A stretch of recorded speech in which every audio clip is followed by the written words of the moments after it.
People don't just disappear.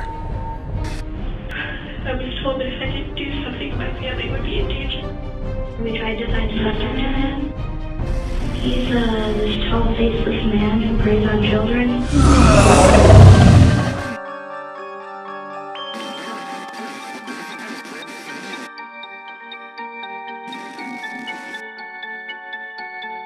Welcome back, Mythheads. The story of Slenderman is a fairly new urban legend. It all started in 2009 as a bit of a joke. The website Something Awful held a Photoshop contest which tasked participants with turning ordinary photographs into creepy and paranormal images. A user of the site named Victor Surge created the original image of the Slenderman by superimposing a creepy silhouette with tentacle arms onto an old photo of a playground.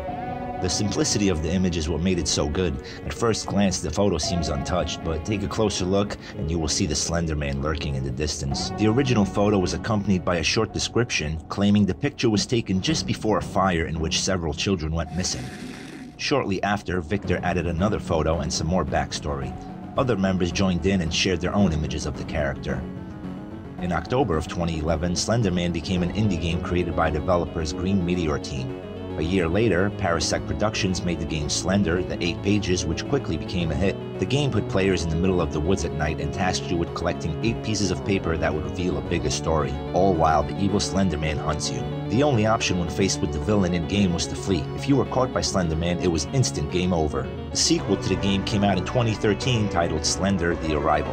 Slenderman became a bit of a fad on the internet and the urban legend took off. In July of 2013, a Kickstarter campaign to fund the Slenderman film became a success and raised $10,000. The film, titled X, He's Always Watching, is available to view on YouTube. A link is provided in the description.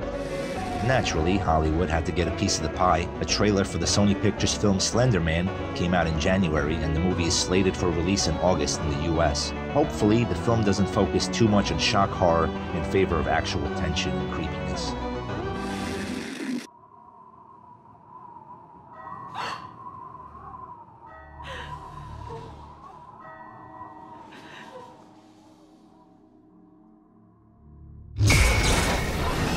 One unintended and horrible consequence of the Slenderman story came in 2014. The Slenderman myth slid its tentacles into reality in a truly horrible story.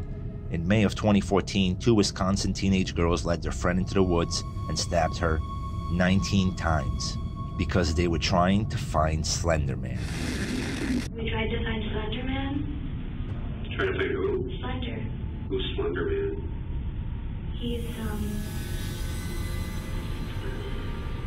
this tall, faceless man who preys on children. The 2 girls, only 12 years old, were arrested on charges of attempted first-degree intentional homicide. The victim survived the attack. Barely. The knife cut through the tissue, but not the artery itself. Exactly. The knife stopped at the wall of the artery. And had it not? Had it not, she would have had a major heart attack from the amount of bleeding and probably died within a minute or 2. After her friends left her to bleed out in the woods, Peyton Lautner refused to lay there and die. She dragged herself to the nearest path, where luckily a man out for a bike ride came across her body.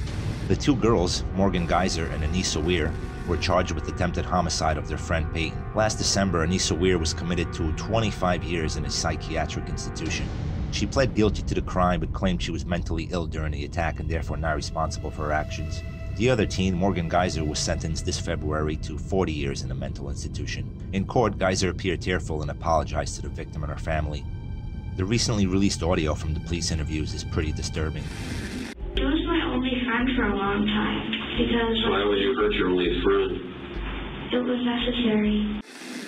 I said, I'm scared. I was told that if I didn't do something, my family would be in danger. The story that Anissa Weir told the police was that her and Morgan would become proxies of Slenderman by murdering their friend. Anissa and Morgan said that Peyton's death would earn them Slenderman's protection. They also said that they would, as a result, get to live with him in a mansion in the forest and would become his minions.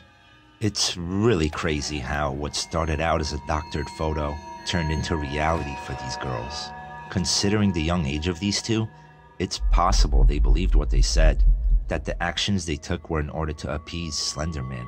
It may very well be that the girls couldn't discern between reality and fiction. During her police interview, Anissa asked if she would be able to go back to school since she hadn't missed a day since 3rd grade.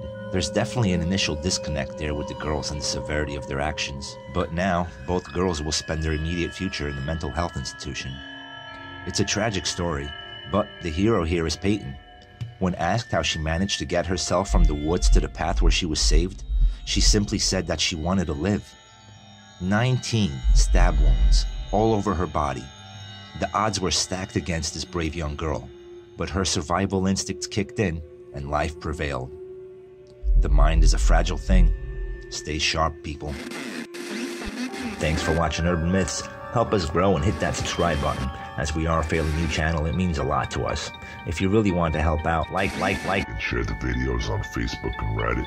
Keep an eye out for the next episode, and thanks again.